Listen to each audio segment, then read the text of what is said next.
Hello everyone. Hindu और बौद्ध धर्म के अनुसार ये मानव जीवन ही एकमात्र जीवन नहीं है। हमारे पृथ्वी के अलावा और भी कई दुनिया यानी लोक या तल हैं जहां अलग अलग प्रकार के रूप रहते हैं। कोई व्यक्ति मरने के बाद कहाँ जाएगा यह इस बात पर निर्भर करता है कि उसने अपने जीवन में कैसे कर्म किए हैं। अगर अच्छे कर्म किए हैं तो मरने के बाद वह ऊपर के सुखद लोकों में जा सकता है, और अगर बुरे कर्म किए हैं तो नीचे के दुखद लोकों में जाना पड़ सकता है। हमारा यह मानव जीवन बहुत खास है क्योंकि इसी जीवन में हम ऐसे कर्म कर सकते हैं जो तय करेंगे कि आगे हमें कौन सा जन्म मिलेगा, अर्थात ऊपर या नीचे तल में। और यह जन्म मरण और पुनर्जन्म का अंतहीन चक्र चलता ही रहता है। हिंदू और बुद्धिज्म दोनों में स्वर्गों की व्याख्या की गई है, पर दोनों ही स्वर्ग के पार मोक्ष या निर्वाण पाना ही अंतिम उद्देश्य कहते हैं, क्योंकि स्वर्ग के अनुभव भी एक न एक दिन समाप्त हो जाएंगे। अर्थात स्वर्ग में रहना भी परमानेंट नहीं है और हमें वापस बार बार पृथ्वी पर आना ही पड़ता है। तो आज की कड़ी में हम जानेंगे कि भगवान बुद्ध के अनुसार मृत्यु के बाद मानव किन किन लोकों या तलों में जा सकता है। बुद्धिज्म में पाली कैनन, जिसे त्रिपिटक भी कहा जाता है, बौद्ध धर्म का एक प्रमुख ग्रंथ है। त्रिपिटक का अर्थ है 3 टोकरियां, जो ग्रंथ के 3 मुख्य भाग को सम्मिलित करती हैं: विनय पिटक, सुत्त पिटक और अभिधम्म पिटक। इसमें पुनर्जन्म को 4 प्रकार के जन्मों के द्वारा होना बताया गया है। पहला, अंडज, अंडे से जन्म, जैसे पृथ्वी पर पक्षी और सांप जन्म लेते हैं। दूसरा, जलाबुज यानी गर्भाशय में जन्म, जैसे मनुष्य और कुछ जानवर जैसे बंदर, गाय, कुत्ते आदि जन्म लेते हैं। तीसरा, ससंवेदज, नमी से जन्म, जैसे कीड़े, सड़ी हुई मछली या सड़ी हुई लाश से पैदा होने वाले जीव। चौथा, औपातिक, सहज उद्भव, जैसे स्वर्ग में देवता और नरक में प्राणी। पशु जगत के कुछ प्राणी पहले, दूसरे और तीसरे प्रकार के जन्म से संबंधित होते हैं, जबकि पृथ्वी के पार स्वर्ग या नरक के प्राणी चौथे प्रकार यानी कि औपातिक से संबंधित होते हैं। बोलचाल में हम स्वर्ग जाना कहते हैं, पर बुद्धिज्म में इसे पुनर्जन्म कहते हैं। अर्थात निर्वाण पाने तक हम हमेशा कभी न कभी किसी तल में रहते ही हैं। भगवान बुद्ध ने अस्तित्व के 31 लोकों की व्याख्या की है। अभिधम्म मत संघ में अस्तित्व के स्तरों को भूमि कहा गया है। बौद्ध धर्म के अनुसार किसी के भविष्य के जन्म की प्रकृति वर्तमान जीवन में किए गए कर्म से निर्धारित होती है। अस्तित्व के स्तरों को मुख्य रूप से 4 भागों में बांटा गया है। पहला, अपाय भूमि, दुख का स्तर, इसे काम दुगति भी कहते हैं। दूसरा, काम सुगति भूमि, कामुक सुखी स्तर। तीसरा, रूपावचर भूमि यानी आकार का स्तर।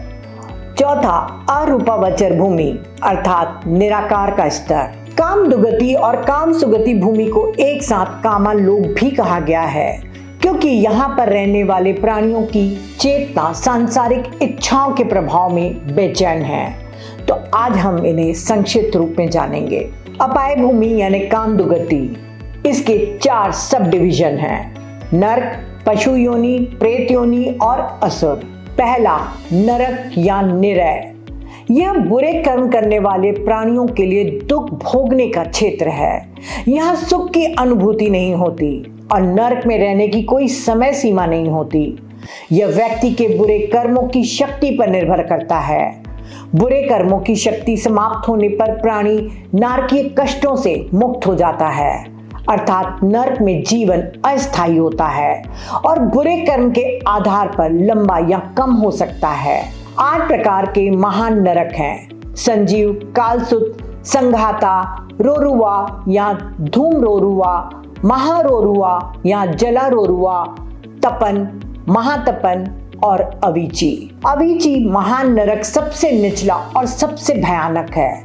इस नरक में अनुभव किए जाने वाले दुख का कोई अंतराल नहीं है, इसीलिए इसे अविची कहा जाता है, अंतराल रहित। यह विशेष रूप से उन लोगों के लिए है जो माता पिता की हत्या करते हैं, अरहत की हत्या करते हैं या अरहत पर शारीरिक हिंसा करते हैं या किसी आध्यात्मिक संघ को तोड़ते हैं। यह तीव्र पीड़ा और तीव्र तनाव की निरंतर स्थिति है। यहाँ कहा गया है कि देवदत्त जिसने बुद्ध की हत्या करने की कोशिश की और संघ में फूट पैदा की, अविची में ही पुनर्जन्म लिया है। ये 8 महान नरक मानव दुनिया से नीचे की ओर स्थित हैं। संजीव नरक सबसे निकटतम और अविची सबसे दूर या सबसे निचला है। 8 महान नरकों के अलावा प्रत्येक महान नरक को घेरने वाले 5 छोटे नरक भी हैं। गंदगी वाले, अंगारे वाले, रेशम कपास वृक्ष वाले, तलवार के पत्तों वाले वन और कास्टिक नदी नरक। नरक के शासकों को यम या यमराज कहा जाता है। प्रत्येक महान नरक के लिए केवल एक यमराज नहीं होता है, वास्तव में 4 यमराज होते हैं जो प्रत्येक महान नरक के 4 द्वारों के प्रभारी होते हैं। इस प्रकार 8 महान नरकों के कुल मिलाकर 32 यमराज होते हैं। यमराज का कर्तव्य प्रत्येक नरक प्राणी के मामले पर विचार करना और दंड के लिए आदेश देना है। यमराज स्वयं नरक प्राणी नहीं होते हैं, बल्कि वे 4 महान राजाओं या चातु महाराजिक के स्वर्ग से संबंधित होते हैं। दूसरा, तिरच्छन योनि यानी एनिमल रेल्म, पशु योनि। कोई भी व्यक्ति पशु के रूप में पुनर्जन्म ले सकता है। यहाँ एक पशु स्वर्ग में दिव्य होने की स्थिति प्राप्त कर सकता है और दिव्य प्राणी पतित होकर पशु के रूप में भी जन्म ले सकता है। यह प्रत्येक व्यक्ति द्वारा पिछले और वर्तमान जीवन में किए गए कर्म पर निर्भर करता है। बुद्ध के अनुसार जो व्यक्ति प्राण लेते हैं, शिकारी होते हैं, खूनी होते हैं, जीवों के प्रति दया से रहित होते हैं, चोरी करते हैं, व्यभिचार करते हैं, झूठे, निंदक, कटुवाणी वाले, व्यर्थ बकवास करने वाले, लोभी, हानिकारक विचारों वाले और गलत दृष्टिकोण वाले होते हैं, उनका शारीरिक, वाचिक और मानसिक कर्म टेढ़ा होता है और ऐसे व्यक्ति नरक या टेढ़े मेढ़े रेंगने वाले पशु जैसे सांप, बिच्छू या चूहे के रूप में जन्म ले सकते हैं। केवल वही व्यक्ति जो सोतापन्न से लेकर अनागामी तक के पवित्र चरणों को प्राप्त कर चुका है, वह कभी भी पशु के रूप में जन्म नहीं लेगा। बौद्ध धर्म में सोतापन्न वह व्यक्ति है जिसने आत्मज्ञान की दिशा में पहला निर्णायक कदम उठा लिया है। अब वह संसार के चक्र से पूर्णतः मुक्त होने की ओर अग्रसर है। अनागामी वह व्यक्ति है जो इस संसार चक्र को तोड़ चुका है। पशु जगत दूसरे क्षेत्रों के विपरीत मनुष्य के समान ही पृथ्वी पर है। पशु जीवन में भोजन के लिए खतरा होता है और उन्हें उचित सुरक्षा के बिना गर्म, ठंडे, गीले और सूखे मौसमों को सहना पड़ता है। इन कठिनाइयों के कारण ही इसे दयनीय अस्तित्वों में से एक माना जाता है, हालांकि यह नरक जितना कष्टदायक नहीं है। तीसरा, पेटा योनि यानी भूखे भूतों का क्षेत्र, realm of unhappy ghost. PETA का अर्थ है दुखी भूत, जिसे हम प्रेत योनि भी कहते हैं। प्रेत मनुष्यों के समान ही पृथ्वी में रहते हैं, लेकिन मानवीय आंखों के लिए अदृश्य होते हैं, जब तक कि वे खुद को दिखाना न चाहें, पर क्लेयरवॉइंट उन्हें देख पाते हैं। 4 प्रकार के प्रेतों का उल्लेख किया गया है। पहला, दूसरों के उपहारों पर रहने वाला प्रेत, पारदत्तु पजीवक प्रेत, अर्थात वह प्रेत जो दूसरों द्वारा दिए गए दान पर जीवित रहता है। जब बुरे कर्मों के कारण प्राणी मृत्यु के बाद प्रेत योनि में जन्म लेता है तो वह दुखद स्थिति में रहता है, भूख, प्यास, ताप और अंधकार से घिरा हुआ। लेकिन यदि कोई जीवित परिजन यानी रिलेटिव पुण्य करके उसे अर्पित करे तो ये उसका फल प्राप्त कर सकते हैं, जिससे इनकी स्थिति में सुधार आ सकता है। पर 3 शर्तें हैं। पहला, दान या भेंट एक पुण्यवान व्यक्ति को दी जाए। दूसरा, दान करते समय मन में उस मृतक का स्पष्ट स्मरण हो कि यह फल मेरे अमुक रिश्तेदार को जाए। तीसरा, वह प्रेत उस अर्पण को जानता हो और उसे स्वीकार करता हो। इन तीनों शर्तों के पूरे होने पर उस पुण्य का फल उस प्रेत तक पहुंचता है और उसकी भूख, प्यास और पीड़ा कम हो सकती है। दूसरा, भूखा और प्यासा प्रेत, खुपी पासिका। ये अत्यधिक भूख और प्यास से पीड़ित होता है। मानव दुनिया में रिश्तेदारों द्वारा समर्पित अर्पण इस प्रकार के प्रेत को फल नहीं दे सकता और वह तब तक पीड़ित रहेगा जब तक उसका बुरा कर्म रहता है। तीसरा, लालसा से भस्म पेट, निजा मतनिहिक पेता। इस पेटा का दुख उसकी अपनी तृष्णा या लालसा के कारण होता है। उसके मुंह में हर समय आग जलती रहती है और उसकी जलती हुई इच्छा कभी पूरी नहीं हो सकती। वह तब तक पीड़ित रहेगा जब तक उसके पिछले बुरे कर्म समाप्त नहीं हो जाते। चौथा, काले कान वाला प्रेत, काल कंचिका पेटा। इसका शरीर बहुत लंबा और सूखा होता है और यह भूख और प्यास से पीड़ित होता है। इन चारों के अलावा वैमानिक प्रेत के बारे में भी कहा गया है, जिसके पास एक दिव्य महल है। यह रात में निम्न श्रेणी के देवता के रूप में सुख भोगता है और दिन में अपने बुरे कर्मों के कारण कष्ट भुगतता है। प्रेत लोक में अस्तित्व की कोई निश्चित सीमा नहीं है। यह पूरी तरह से प्रत्येक व्यक्ति द्वारा किए गए बुरे कर्मों से निर्धारित होता है। कोई इस दुखी दुनिया में बहुत लंबे समय तक पीड़ित हो सकता है और कोई केवल कुछ ही दिनों के लिए वहां रह सकता है। चौथा, टाइटन्स का क्षेत्र यानी असुर योनि। अपाय भूमि में अंतिम प्रकार का जन्म टाइटन यानी असुर के रूप में जन्म है। उनका अपना एक विशेष क्षेत्र है जिसे लोकांतरिका निरय कहा जाता है। यह अम्लीय जल का एक अंधकारमय समुद्र है जो चट्टानी पर्वतों से घिरा है और इस स्थान तक प्रकाश की कोई किरण नहीं पहुंच सकती। ये असुर चमगादड़ों की तरह चट्टानों पर लटके रहते हैं। वे भूख और प्यास से तड़पते रहते हैं क्योंकि उनके लिए भोजन नहीं है। चट्टान पर चलते समय वे कभी कभी एक दूसरे से टकरा जाते हैं और यह सोचकर कि उन्हें भोजन मिल गया है, वे एक दूसरे पर कूद पड़ते हैं और लड़ने लगते हैं। जैसे ही वे लड़ना शुरू करते हैं, वे चट्टान पर अपनी पकड़ ढीली कर देते हैं और परिणाम स्वरूप वे नीचे समुद्र में गिर जाते हैं और उनके शरीर पिघल जाते हैं, जैसे नमक पानी में पिघल जाता है। दूसरा, सेंसुअल हैप्पी प्लेन। अस्तित्व का दूसरा तल काम सुगति भूमि है, जिसका अर्थ है इच्छाओं से जुड़े सुख का तल। अर्थात इस तल में पैदा होने वाले प्राणी के जीवन की खुशी 6 इंद्रिय वस्तु संपर्कों से उत्पन्न होती है, जिन्हें आमतौर पर कामुक सुख कहा जाता है, अर्थात इंद्रिय सुख। इसमें 7 क्षेत्र शामिल हैं, मानव का क्षेत्र और 6 कामुक तल स्वर्ग। स्वर्गों में चातु महाराजिका यानी 4 महान राजाओं का स्वर्ग, तावतीस यानी 33 देवताओं का स्वर्ग, यम यानी कष्ट रहित देवताओं का स्वर्ग, तुसित यानी संतुष्ट लोगों का स्वर्ग, निम्नरति यानी सृष्टि में आनंद लेने वालों का स्वर्ग और पर निमित्त वासवती यानी दूसरों की रचनाओं पर अधिकार रखने वालों का स्वर्ग शामिल है। प्रत्येक क्षेत्र में जन्म पुण्य कर्मों द्वारा निर्धारित होता है और इन क्षेत्रों की हायरार्की ऑर्डर होती है, अर्थात स्वर्ग के उच्चतर क्षेत्र में अधिक सुख और लंबा जीवन होता है। ग्रंथ यह भी बताता है कि उच्चतर स्वर्ग के देवता निचले स्वर्ग के देवताओं के लिए अदृश्य होते हैं जब तक कि वे अपने सूक्ष्म शरीर को स्थूल शरीर में परिवर्तित करके खुद को न दिखाना चाहें, और निचले स्वर्ग के देवता उच्चतर लोकों की यात्रा नहीं कर सकते सिवाय चातु महाराजिक और तावतीस स्वर्गों के।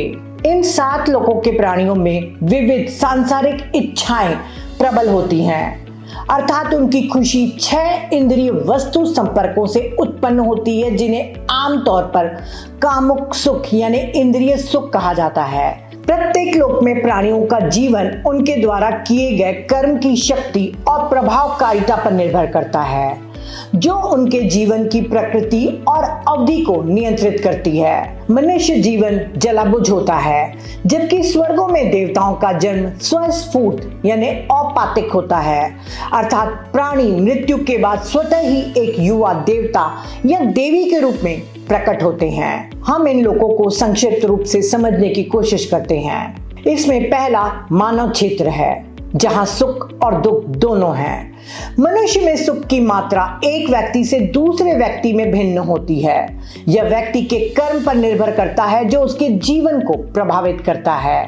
कोई अमीर पैदा होता है तो कोई गरीब, कोई अंधा या बहरा और गूंगा पैदा होता है और कोई सामान्य पैदा होता है। मानव जन्म पुण्य कर्म का परिणाम है और मनुष्य के रूप में जन्म लेने वाले प्रत्येक व्यक्ति को, चाहे उसका जन्म कितना भी ऊंचा या नीचा क्यों न हो, परम सत्य को प्राप्त करने और मुक्ति प्राप्त करने का समान अवसर मिलता है।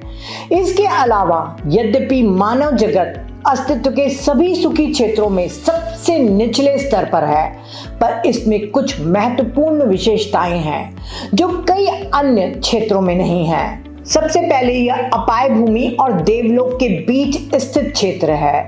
इस अर्थ में इसे सभी क्षेत्रों का केंद्र कहा जा सकता है, जहां से मनुष्य अपने कर्म की प्रकृति के अनुसार मृत्यु के बाद ऊपर या नीचे जा सकता है। दूसरा, यह एकमात्र क्षेत्र है जहां एक व्यक्ति बुद्धत्व प्राप्त कर सकता है। इसीलिए भगवान बुद्ध ने मानव जीवन को दुर्लभ और अति महत्वपूर्ण कहा है। दान और अन्य तरह के पुण्य मनुष्य के पुनर्जन्म में निर्णायक कारक है, जो अगले जन्म के लिए कम या ज्यादा सुख और समृद्धि को निर्धारित करने में अपनी भूमिका निभाते हैं। क्योंकि मानव जीवन में परिस्थितियां अधिक जटिल हैं, इसीलिए पिछले जन्म में किए गए पुण्य और पाप कर्म भी मनुष्य के रूप में जन्म लेने वाले को फल देते हैं। दूसरा, 4 महान राजाओं का स्वर्ग। इसे चतु महाराजिक इसलिए कहा जाता है क्योंकि इस स्वर्ग पर 4 अलग अलग दिशाओं में 4 महान राजाओं का शासन है, यानी पूर्व, दक्षिण, पश्चिम और उत्तर में।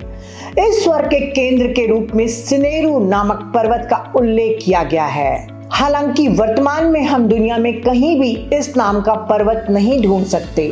ऐसा कहा जाता है कि सिनेरु पर्वत दुनिया का सबसे ऊंचा पर्वत है और इसीलिए यह वर्तमान में एवरेस्ट नामक हिमालय श्रृंखला की सबसे ऊंची चोटी हो सकती है। इस स्वर्ग में दिव्य संगीतकार, गंधर्व, कुम्भाड़, नाग और यक्षों के राजा हैं। चतु महाराजिक स्वर्ग के देवताओं को रहने की प्रकृति के अनुसार 3 प्रकार बताए गए हैं। पहला, जमीन पर रहने वाले देवता, भूमट्ठा देवता, यानी वे देवता जो पहाड़ों, शिवालयों, मंदिर, पगोडा आदि सार्वजनिक भवनों में रहते हैं। दूसरा, पेड़ों पर रहने वाले देवता, रुखखट्टा देवता, ट्री स्पिरिट्स। तीसरा, आकाश में रहने वाले देवता, आकाशठा देवता। इन 4 महान राजाओं को मानव जगत का रक्षक भी कहा जाता है और उन्हें कभी कभी लोकपाल भी कहते हैं। चतु महाराजिक स्वर्ग वास्तव में मानव जगत के समान स्तर पर ही है। इसे एक उपजगत माना जा सकता है जो मानव आंखों के लिए अदृश्य है। इस स्वर्ग में प्राणियों की आयु लगभग 500 दिव्य वर्ष है। यहाँ एक दिव्य दिन मानव लोक के 50 वर्ष के बराबर होता है। हालांकि यह नहीं समझना चाहिए कि स्वर्ग के सभी प्राणी हमेशा दीर्घायु होते हैं। इनका जीवन काल वस्तुतः मनुष्यों के समान ही है, अर्थात कुछ लोग अल्पायु में मर सकते हैं, कुछ लोग मध्यायु तक जीवित रह सकते हैं और फिर मर सकते हैं, जो किए गए कर्म की शक्ति और प्रभावकारिता पर निर्भर करता है। तीसरा, 33 दल यानी 33 का स्वर्ग। 33 नाम 33 लोगों के समूह के आधार पर रखा गया है जिन्होंने सामूहिक रूप से पुण्य कर्म किए थे। इस स्वर्ग का शासक शक या इंद्र है। इसे सिनेरु पर्वत की चोटी पर स्थित कहा जाता है, जो चतु महाराजिक स्वर्ग के ठीक ऊपर है। इस स्वर्ग में सभी देवी देवता हमेशा जीवन के युवा चरण में रहते हैं। उनमें कोई बुढ़ापा, बीमारी या विकृत अंग नहीं होते। इनके भोजन इतने सूक्ष्म होते हैं कि उनके शरीर से कोई मल नहीं निकलता। काल समाप्ति पर वे अपने भौतिक शरीर का कोई निशान नहीं छोड़ते हुए इस दिव्य दुनिया से गायब हो जाते हैं। वहां रहने की अवधि 1000 दिव्य वर्ष है। वहां का एक दिन मानव जगत के 100 वर्षों के बराबर है। चौथा, यामलोक अर्थात सुखी का स्वर्ग। ये उन देवताओं का क्षेत्र है जो सभी कठिनाइयों से मुक्त होकर सुख भोगते हैं। इस लोक के शासक स्वयामा नामक एक देवराज हैं। बौद्ध ग्रंथों में इस सुख लोक का ज्यादा वर्णन नहीं है। यहाँ रहने की अवधि 2000 दिव्य वर्ष है और वहां का एक दिन मानव लोक के 200 वर्षों के बराबर है। 5वां, तुसित स्वर्ग, संतुष्ट लोगों का स्वर्ग। इस स्वर्ग को तुसित इसलिए कहा गया है क्योंकि यह उन प्राणियों को सक्षम बनाता है जो यहाँ जन्म लेते हैं वे हमेशा जीवन के सुखों का आनंद ले सकें। इस क्षेत्र का सबसे महत्वपूर्ण पहलू यह है कि प्रत्येक बोधिसत्व जो बुद्ध बनने वाले होते हैं अपने अंतिम मानव जीवन से पहले यहाँ जन्म लेते हैं, जिसमें वे बुद्धत्व प्राप्त करते हैं। तुसित वर्ग से ही वे मनुष्य के रूप में जन्म लेंगे, ज्ञान प्राप्त करके बुद्ध बनेंगे, मानव जगत में अपने सिद्धांत का प्रचार करेंगे और उसे स्थापित करेंगे और फिर निर्वाण में प्रवेश करेंगे। भगवान बुद्ध भी तुसित वर्ग से ही यहाँ आए थे। यहाँ पर रहने की अवधि 400 दिव्य वर्ष है। वहां का एक दिन मानव लोक के 400 वर्षों के बराबर है। बुद्ध की माँ, जिनका उनके जन्म के 7वें दिन निधन हो गया था, का पुनर्जन्म इसी तुसित स्वर्ग में हुआ था। अभिधम्म में बताया गया है कि तावतिसा में बुद्ध द्वारा पहली बार उपदेश दिया गया था। क्या बुद्ध सीधे तुसिता स्वर्ग नहीं गए थे, बल्कि उन्होंने अपनी माँ को अभिधम्म का उपदेश देने के लिए तावतिसा को क्यों चुना था? इसका उत्तर यह है कि तावतिसा सभी लोगों के देवताओं के लिए सुलभ है, निचले और उच्चतर स्वर्गों के लिए भी। बुद्ध चाहते थे कि उनके उपदेश से न केवल उनकी माँ को लाभ मिले, बल्कि अन्य लोगों के देवता भी लाभान्वित हों जो उनकी शिक्षाओं में रुचि रखते थे।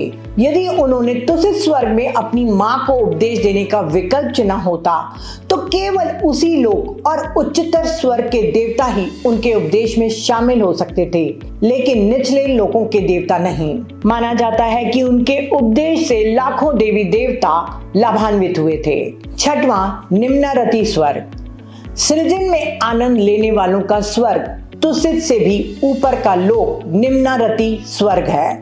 ये बताया गया है कि इस लोक के देवता अपने द्वारा निर्मित इंद्रियों के विषय का आनंद लेते हैं, इसीलिए इसे निम्नारति कहा गया है। यहाँ रहने की अवधि 8000 दिव्य वर्ष है और वहां का एक दिन मानव लोक के 800 वर्षों के बराबर है। 7वां, परनिमित वासवती, यह काम लोक के 6 इंद्रिय स्वर्गों में से छठा और सर्वोच्च स्वर्ग है। इसका नाम इस कारण पड़ा क्योंकि यहाँ के देवता स्वयं इंद्रिय सुख की वस्तुएं नहीं बनाते, बल्कि दूसरों द्वारा निर्मित सुख सामग्री का उपभोग करते हैं। इसीलिए इसे परनिमित कहा गया है, यानी दूसरों द्वारा निर्मित सुखों का उपभोग करने वाले देवता। कहा जाता है कि उनके सेवक उनकी इच्छाओं को पूरा करते हैं। वहां देवता का जीवन काल 16,000 स्वर्गीय वर्ष होता है। वहां का एक दिन पृथ्वी के 160 वर्ष के बराबर होता है, यानी यह जीवन अत्यंत दीर्घ और सुखमय होता है, लेकिन फिर भी इम्परमानेंट। देवलोकों में इतना आनंद और सुख होता है कि साधना की प्रेरणा ही नहीं रहती। वहां धम्म की कोई खोज नहीं होती, ध्यान की कोई आवश्यकता नहीं महसूस होती, और जैसे ही पुराने पुण्य क्षीण होते हैं, देवगति से पतन होता है। इसीलिए बुद्ध ने इन स्वर्गों को अंतिम लक्ष्य नहीं माना। उन्होंने कहा, देवगति भी एक प्रकार का भ्रम है। यह सुख रूपी स्वर्ण जाल है जिससे छूटना और भी कठिन होता है। अतः हमें यह समझना चाहिए कि देवलोकों में पुनर्जन्म बुरा नहीं है, लेकिन यह मोक्ष भी नहीं है। वहां आत्मिक उन्नति का अवसर लगभग नहीं होता। सच्ची प्रगति वही है जो हमें इस चक्र से बाहर निकाल सके, निर्वाण की ओर ले जाए। तो फ्रेंड्स, हमने देखा काम सुगति भूमि के 7 क्षेत्र में किसी का भी जन्म या पुनर्जन्म व्यक्ति के पिछले जन्मों में किए गए दान और अन्य पुण्य कर्मों के कारण होता है। उच्चतर और उच्चतम अच्छे कर्म के अनुसार ही वह हायर हेवंस में उत्पन्न हो सकता है। जितना अत्यधिक दान, शील और सम्यक दृष्टि होगी, व्यक्ति उच्च से उच्चतर स्वर्ग में जन्म लेता है। पर अंतिम लक्ष्य निर्वाण है, जो संपूर्ण दुखों से मुक्ति है और इस प्रकार के स्वर्गीय भोगों से भी परे है। तो फ्रेंड्स, आशा करती हूँ कि आप अपने कर्मों के प्रति जागरूक बनेंगे, नियमित रूप से मेडिटेशन करेंगे और यथासंभव अच्छे कर्म करेंगे, संसार में खुशियां और प्रेम बांटेंगे, सबके लिए सद्भाव रखेंगे, ये सभी कर्म न केवल आपको स्वस्थ और आनंदित रखेंगे बल्कि आपके भविष्य के जीवन की नींव भी रखेंगे। तो फ्रेंड्स, अगली कड़ी में हम जानेंगे अन्य लोगों के बारे में और साथ ही मेडिटेशन और ज्ञान लेने वाले मनुष्य किन लोकों में जा सकते हैं। आज के लिए इतना ही। Thank you.